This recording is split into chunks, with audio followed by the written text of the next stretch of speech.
Eddie here from Deline Property. How are you? Well, yeah, it's good to finally chat to you. I think if I'm not mistaken, you might have spoke with Steve and Justin already previously. Yeah, awesome. Well, they give me a bit of a rundown about your current situation. Mentioned that they were working through your potential borrowing capacity as well, if I'm not mistaken. Yeah, they said you're pretty much ready to start and have a bit of a chat and start looking at property. Did you only recently come across us, or have you been following for a while? Have you seen stuff online? How did that happen? Awesome. Okay. Oh, great. Well, I'm glad you've read it, because there's a lot of examples about properties and the returns and just the overall strategy, which you have an idea on, which is good. It always helps. Definitely. And sometimes people call it the method behind the madness, which sometimes it seems like madness.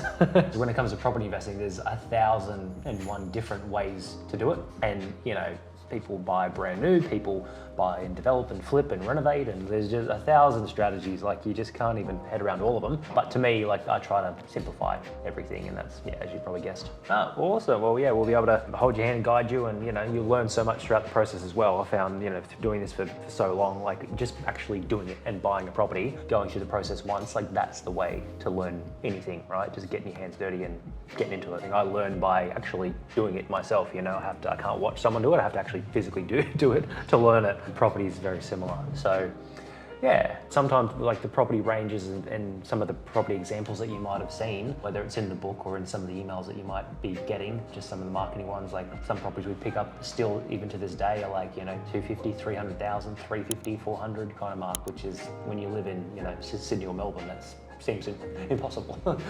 Yeah, it's so much more affordable than Sydney, Melbourne, of course. Those affordable ones that you can pick up in other states, whether it's Perth or Brisbane or Adelaide, they're just so much more affordable and easier to get into than Sydney or Melbourne, of course. Oh, nice. Okay. I just got back from Perth a couple of days ago. It's a lovely place. The weather's always good. They've got beaches up, everywhere, and it's just so affordable over there. Everything's so cheap when you compare it to Sydney. Yeah. And we used to be buying. I'm not sure how many videos you've seen on YouTube, but we used to buy a lot in Brisbane. I used to be Brisbane crazy, and that's where, in the book, as an example, every example in that book, 30 Properties 430, was all about Brisbane. In the book, people refer it to as the timing, the states, and the cycles that they're in, of how you can get the biggest amount of growth in the shortest amount of time. The examples of the properties that were in the book, and that only came out in 2022, more late 2021. The Brisbane market has basically more or less doubled in the last 3 years. So the properties that were in that book that were 300, a lot of them are 550, 600,000 now.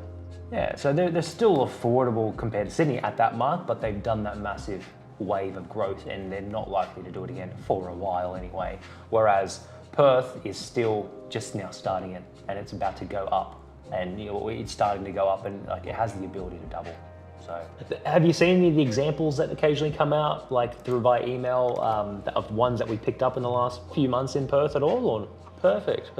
Amazing. I'll chat to you real soon. This is my number, and I've saved your number, so text or give me a call if you have any issues. Awesome. I'll chat to you real soon. Have a great day. Okay. See you, mate. Bye.